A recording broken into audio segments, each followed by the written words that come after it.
Hello everyone and welcome back to the lecture series of research methodology. In our previous classes, we have classified types of research on 6 bases, among which today we will briefly understand its classification on the basis of its objective, which includes descriptive research, correlational research, explanatory research, exploratory research, and experiment research. So, let's start its classification on the basis of its objective, among which the first topic is descriptive research. Descriptive research is defined as a research method that describes the characteristics of the population or phenomena studied. This methodology focuses more on what of the research subject than why of the research subject. तो descriptive research study में हम किसी भी population या phenomena को study करते हैं और उसके कैरेक्टरिस्टिक्स को हम वहाँ पे डिस्क्राइब करते हैं। इस स्टडी में हमारा मेन फोकस होता है क्वेश्चन व्हाट को आंसर करना रैदर देन क्वेश्चन वाई को आंसर करना। ठीक है, तो डिस्क्रिप्टिव रिसर्च स्टडी में हम किसको हम आंसर कर रहे हैं? व्हाट को। हमारा फोकस नहीं होता कि हम वाई को आंसर करें। फॉर एग्जाम्पल, अगर हम किसी भी डेमोग्राफिक सेगमेंट को के बारे में हम वहाँ पे डिस्क्राइब कर रहे हैं, डेमोग्राफिक सेगमेंट जैसे हम ले लेते हैं कि पर्टिकुलर एक एरिया में कितने मेल और फीमेल हैं। ठीक है, तो हम यहाँ पे केवल इसी को हम डिस्क्राइब करेंगे कि कितने मेल हैं और कितने फीमेल्स हैं। हम वहाँ पे हमारा फोकस ये नहीं रहेगा कि क्यों इतने मेल्स हैं या क्यों इतने फीमेल्स हैं।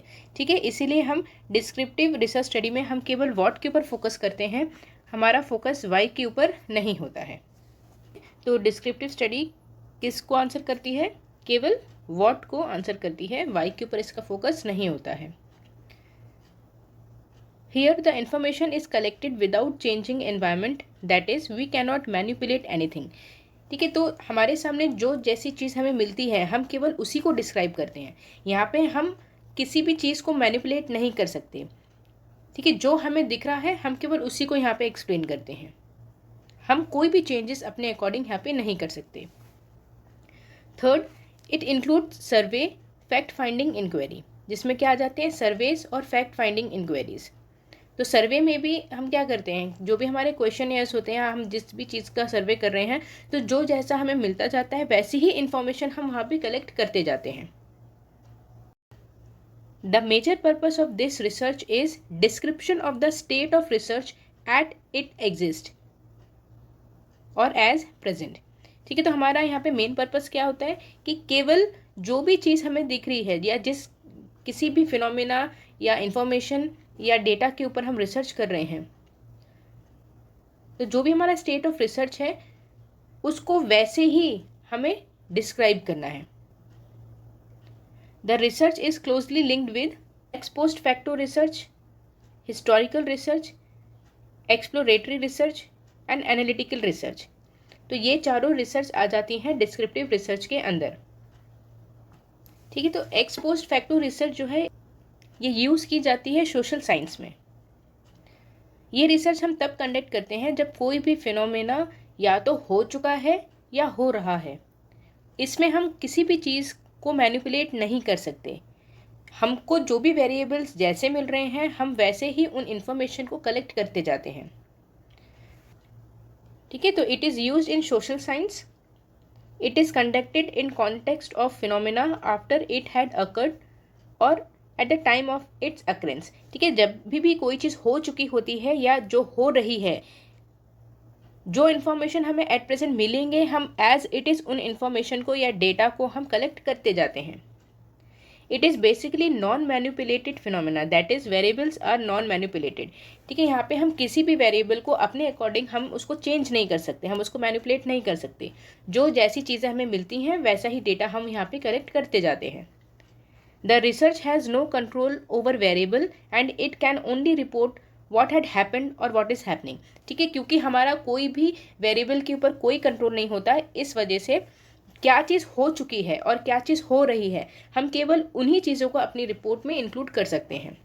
For example frequency of shopping and preferences of people. ठीक है, जैसे कि फ्रीक्वेंसी ऑफ शॉपिंग मतलब कि किस चीज़ की क्या डिमांड है मार्केट में, उसकी फ्रीक्वेंसी को हम मैनिपुलेट नहीं कर सकते। ठीक है, फॉर एग्जाम्पल कि एट प्रेजेंट मार्केट में कोई भी एक फैशन ट्रेंड है जो चल रहा है, तो उसकी जो भी फ्रीक्वेंसी है वो एज इट इज़ हम नोट डाउन करेंगे, उसमें हम कोई भी मैनिपुलेशन नहीं कर सकते। या मार्केट में पीपल की क्या प्रेफरेंसेस हैं, तो जो भी उनकी प्रेफरेंस है उसको हम as it is note down करेंगे, उसमें हम कोई भी मैनिपुलेशन कर ही नहीं सकते।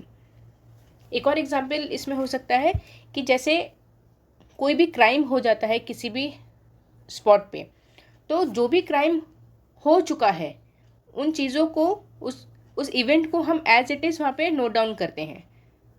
ठीक है, तो जब भी कोई भी पुलिस आती है डायग्नोस करने के लिए कोई भी क्राइम स्पॉट को, तो जो जैसे एविडेंस उसको मिलता है वैसे ही उन एविडेंस को वो कलेक्ट करती जाती है और अपने रिपोर्ट में नोट करती जाती है।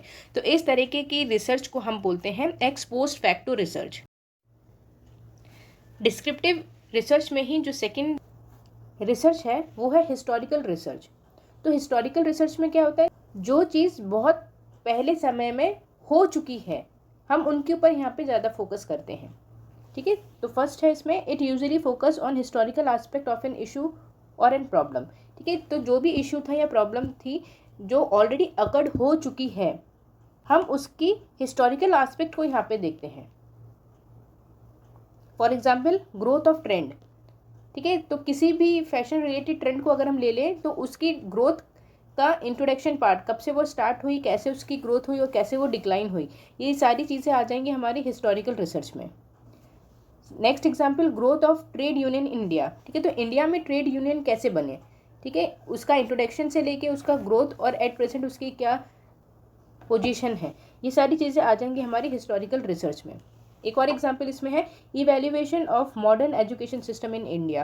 ठीक है, इंडिया में जो मॉडर्न एजुकेशन सिस्टम है उसका इवैल्यूएशन कब से स्टार्ट हुआ, तो ये सारी क्या है हमारी हिस्टोरिकल पार्ट है, जो चीज़ ऑलरेडी हो चुकी है, तो ये सारी आ जाएंगी हमारी हिस्टोरिकल रिसर्च स्टडी में।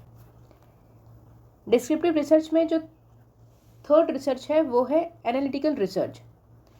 In this method the researcher uses a fact और इन्फॉर्मेशन ऑलरेडी अवेलेबल।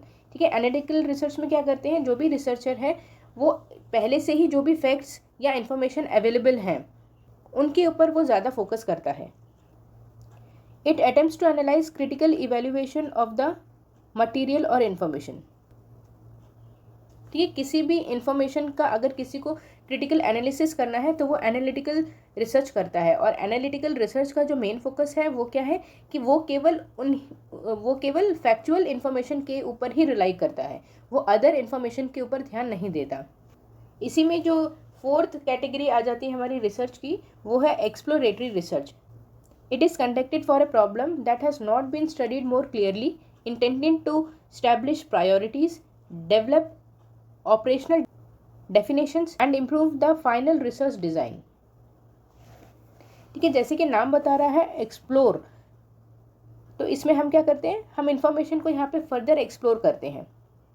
ये फोकस करता है उन प्रॉब्लम्स के ऊपर जिनको अभी तक क्लियरली ना स्टडी किया गया है और ना ही क्लियरली इन प्रॉब्लम्स को डिफाइन किया गया है।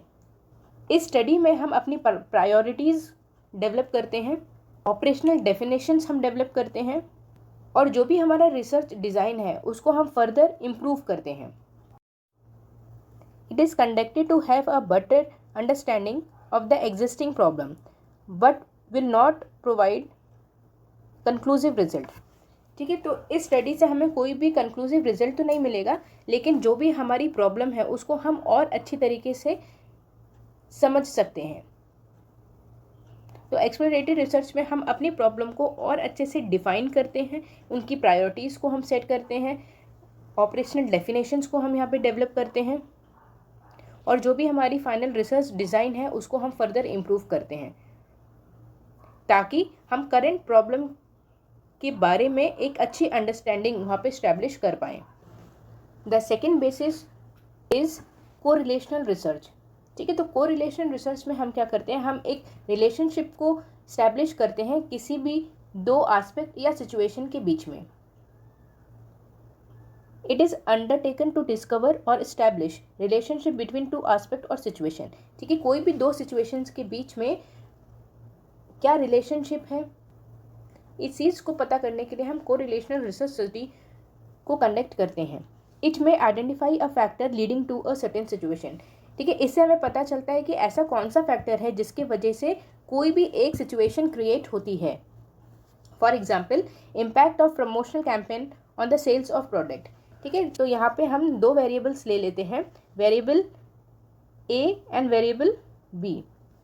ठीक है, वेरिएबल ए हो गया हमारा प्रमोशनल कैंपेन और वेरिएबल बी हो गया हमारा सेल्स ऑफ प्रोडक्ट। तो अगर हम वेरिएबल ए को इंक्रीज करेंगे तो हम इसका इम्पैक्ट देखेंगे वेरिएबल बी में कि इसके ऊपर क्या इम्पैक्ट पड़ा। फॉर एग्जांपल, प्रमोशनल कैंपेन को अगर हम इंक्रीज करेंगे तो variable B sales of product में क्या फ़र्क पड़ेगा, हमारा सेल्स ऑफ प्रोडक्ट इंक्रीज करेगा। और वहीं अगर हम प्रमोशनल कैंपेन को हम डिक्रीज करेंगे, प्रमोशंस को हम डिक्रीज कर रहे हैं, मतलब वेरिएबल ए को हम डिक्रीज कर रहे हैं, तो उसका असर वेरिएबल बी में क्या होगा। तो प्रमोशन कैंपेन अगर हम डिक्रीज करेंगे तो अल्टीमेटली हमारे सेल्स ऑफ प्रोडक्ट भी डिक्रीज हो जाएगा। तो इस तरीके की स्टडी को हम बोलते हैं कोरिलेशनल रिसर्च। सेकेंड इसमें एग्जाम्पल है ascertaining the degree of relationship between stress among student to perform a rote learning. ठीक है, रोट लर्निंग मतलब रेक्टिफिकेशन जो होता है। तो ये एक हो गए हमारे दो वेरिएबल्स हम ले लेते हैं इसमें। ठीक है, वेरिएबल ए एंड बी। तो वेरिएबल ए क्या है, हम यहाँ पे एक रिलेशनशिप देख रहे हैं कि जो स्टूडेंट्स में स्ट्रेस है अच्छा परफॉर्म करने की, वो कैसे लीड करता है रोट लर्निंग में, मतलब रेक्टिफिकेशन में। ठीक है, तो हमारा वेरिएबल ए क्या हो जाएगा यहाँ पे, stress among student to perform good, ये क्या है हमारा वेरिएबल ए। और वेरिएबल बी क्या हो जाएगा, रोट लर्निंग। तो अगर स्टूडेंट्स के बीच में अच्छा परफॉर्म करने का स्ट्रेस ज़्यादा है तो वहाँ पे रोट लर्निंग इंक्रीज हो जाएगी, और वहीं अगर उनका स्ट्रेस कम है तो वहाँ पे रोट लर्निंग हमारी डिक्रीज कर जाएगी। ठीक है, तो इस तरीके की स्टडी को हम बोलते हैं कोरिलेशनल रिसर्च स्टडी।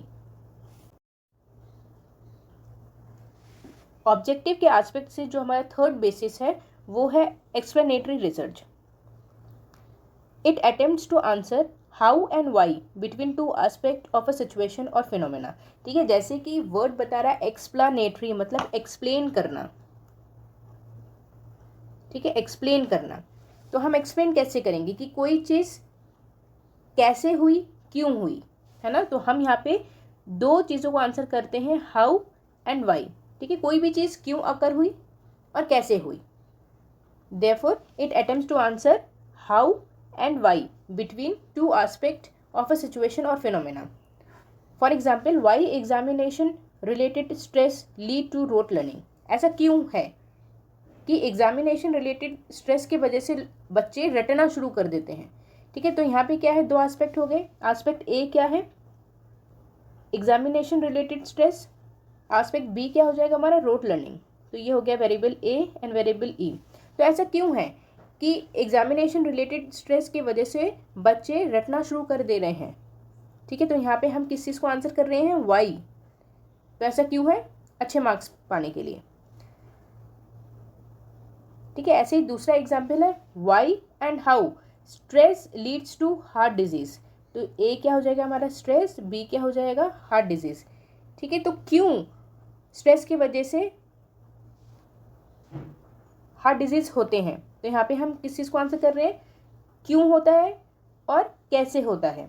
ठीक है, तो इसका आंसर क्या हो जाएगा कि स्ट्रेस की वजह से इंडिविजुअल का ब्लड प्रेशर इंक्रीज होता है, उसकी वजह से हार्ट बीट इंक्रीज हो जाती है, और अगर हार्ट में कोई भी ब्लॉकेज है तो उस केस में यहाँ पे हार्ट अटैक अकर हो सकता है या इंडिविजुअल में हार्ट डिजीज आ सकते हैं। ठीक है, तो एक्सप्लेनेटरी रिसर्च स्टडी, जैसे कि वर्ड बता रहा है एक्सप्लेन, तो वहाँ पे हम क्या करते हैं, हम एक्सप्लेन करते हैं क्वेश्चन वाई को एंड हाउ को, कोई भी चीज़ क्यों हुई और कैसे हुई। On the basis of objective में जो हमारा फोर्थ रिसर्च है वो है exploratory research.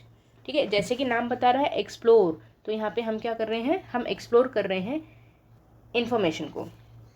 It is generally done in the beginning of the research. ठीक है, तो एक्सप्लोर करना, तो कोई भी प्रॉब्लम अगर हमने आइडेंटिफाई की है तो उसको एक्सप्लोर हम कब करते हैं, हम स्टार्टिंग में करते हैं. It is undertaken to explore an idea where little is known और to investigate the possibilities of undertaking the research study. ठीक है, तो हम किसी भी चीज़ को एक्सप्लोर क्यों करते हैं, जब हम किसी भी प्रॉब्लम के बारे में बहुत कम जानकारी रखते हैं तभी हम उस प्रॉब्लम के बारे में और ज़्यादा इन्वेस्टिगेट करते हैं. और ये इन्वेस्टिगेशन हम इसलिए करते हैं ताकि हम ये पता कर पाएँ कि क्या कोई ऐसी पॉसिबिलिटी है जिसके वजह से हम पर्टिकुलर रिसर्च स्टडी को हम फर्दर अंडरटेक करें, या उस रिसर्च स्टडी को क्या फर्दर कैरी आउट करने की ज़रूरत है या नहीं. तो अगर कोई भी चीज़ अननोन है उस एरिया में तो ही हम उस रिसर्च स्टडी को फर्दर कैरी आउट करेंगे, अदरवाइज नहीं. Third, it is similar to feasibility और पायलट स्टडी.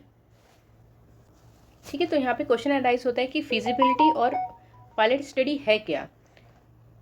तो जो फिजिबिलिटी स्टडी है उसमें हम पता करते हैं कि क्या हम पर्टिकुलर स्टडी एरिया में क्या हम कुछ और नया कर सकते हैं, क्या पर्टिकुलर रिसर्च के साथ हम आगे प्रोसीड करें, और अगर हम आगे प्रोसीड करें तो किस तरह हम उसको प्रोसीड करें.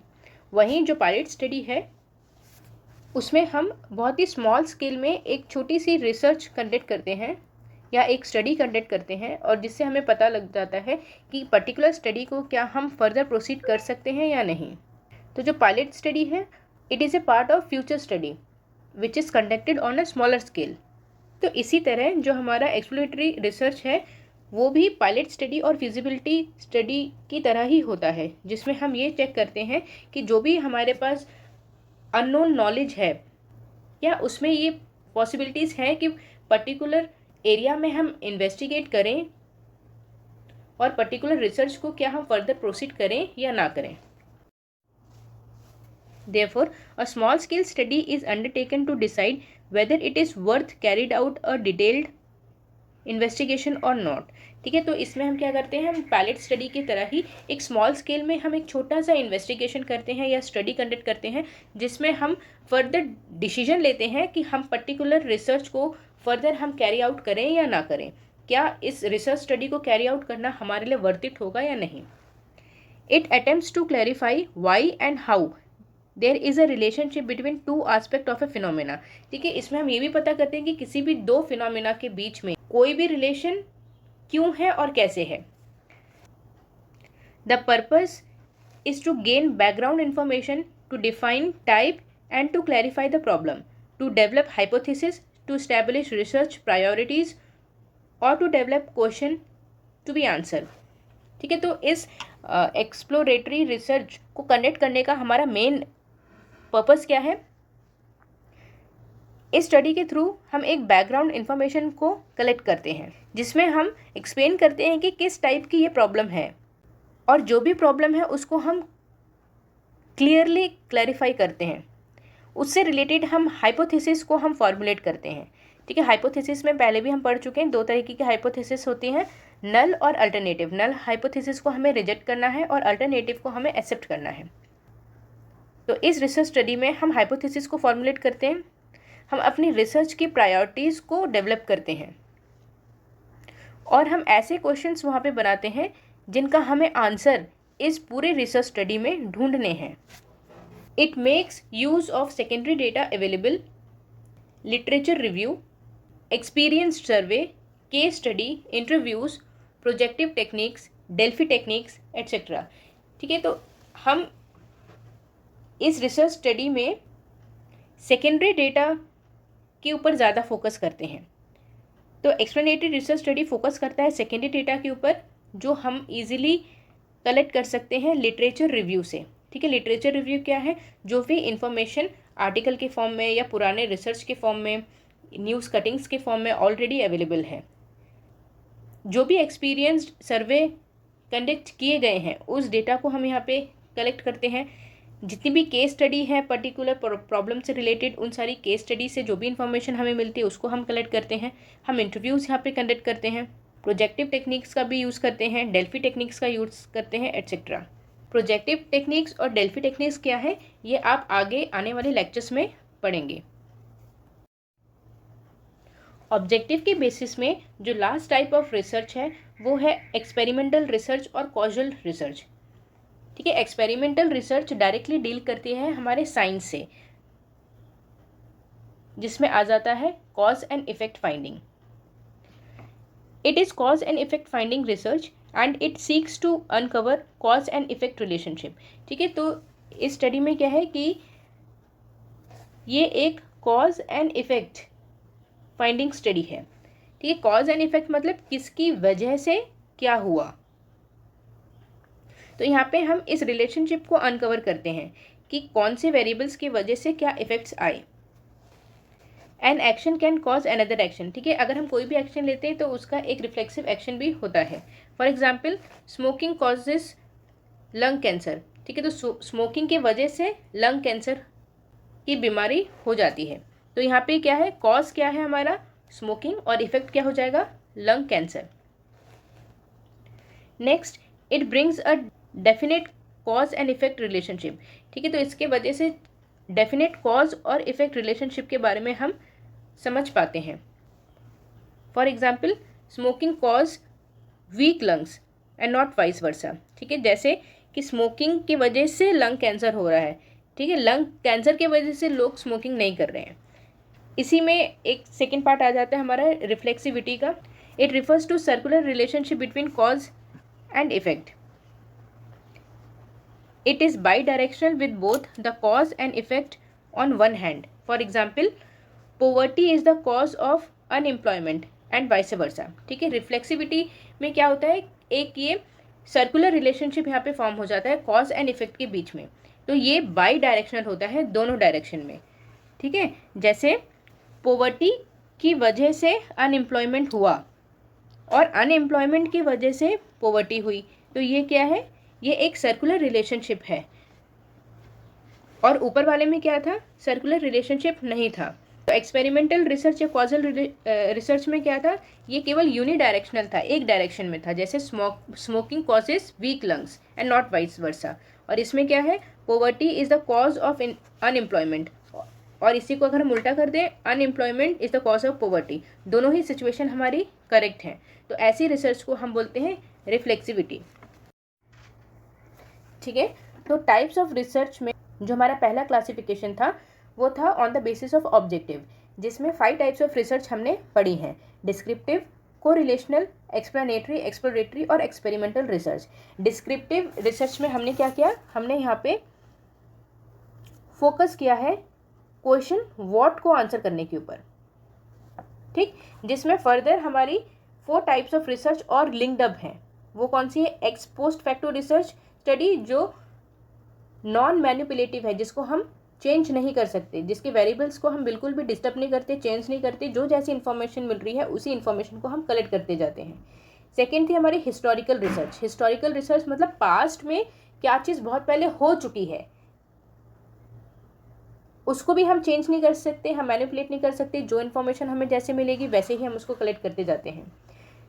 थर्ड है इसमें एक्सप्लोरेटरी रिसर्च। ठीक है, एक्सप्लोरेटरी रिसर्च में हम क्या करते हैं, हम एक्सप्लोर करते हैं। ठीक है, हम अपने प्रॉब्लम को एक्सप्लोर करते हैं, हम अपने प्रॉब्लम को और ज़्यादा यहाँ पे डिफाइन करते जाते हैं, क्लियरली डिफाइन करते हैं अपनी प्रॉब्लम को। इसमें हम अपनी रिसर्च की प्रायोरिटीज़ को डेवलप करते हैं, और जो भी ऑपरेशनल डेफिनेशंस हैं उसको हम यहाँ पे डेवलप करते हैं, और जो भी हमारी फाइनल रिसर्च डिज़ाइन बनेगी कि जिस बेसिस पे हमें फर्दर रिसर्च को कंडक्ट करना है, वो पूरी फाइनल रिसर्च डिज़ाइन हम यहाँ पे बनाते हैं। तो एक्सप्लोरेटरी रिसर्च की वजह से हम एक बेटर अंडरस्टैंडिंग लेके आते हैं अपने एग्जिस्टिंग प्रॉब्लम से रिलेटेड, लेकिन इसमें हम कोई भी कंक्लूजन नहीं ले पाते। और इसी में हमारा 4th रिसर्च है जो इसी से लिंक्ड अप है, वो है एनालिटिकल रिसर्च स्टडी। और एनालिटिकल रिसर्च स्टडी में हम फैक्ट के बेसिस पे अपनी रिसर्च को हम कंडक्ट करते हैं या इन्फॉर्मेशन को हम कलेक्ट करते हैं। ठीक है, तो फैक्ट मतलब जो चीज़ प्रूव्ड है, जिसको हम चेंज नहीं कर सकते, जो यूनिवर्सल ट्रूथ है, उसी को हम यहाँ पे कलेक्ट करते हैं। सेकेंड था हमारा कोरिलेशनल। तो कोरिलेशन में हम क्या करते हैं, हम रिलेशनशिप स्टैब्लिश करते हैं कोई भी 2 वेरिएबल के ऊपर, जैसे variable A and variable B. तो वेरिएबल ए को इंक्रीज या डिक्रीज करने की वजह से वेरिएबल बी पे क्या फ़र्क पड़ेगा। ठीक है, तो इस रिलेशनशिप को हम यहाँ पे फाइंड आउट करते हैं और इम्पैक्ट देखते हैं कि वेरिएबल ए की वजह से या एक वेरिएबल की वजह से दूसरे के ऊपर क्या फ़र्क पड़ रहा है। थर्ड था हमारा एक्सप्लेनेटरी रिसर्च, जिसमें हम आंसर करते हैं हाउ एंड वाई को।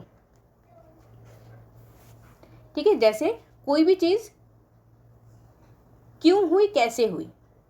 ठीक है, जैसे हमने एक एग्जाम्पल लिया था कि stress leads to rote learning. ठीक है, तो एग्जामिनेशन में अगर हमें अच्छा परफॉर्म करने का स्ट्रेस हमारे माइंड में, तो ही हम वहाँ पे रेटिफिकेशन को लेके आते हैं।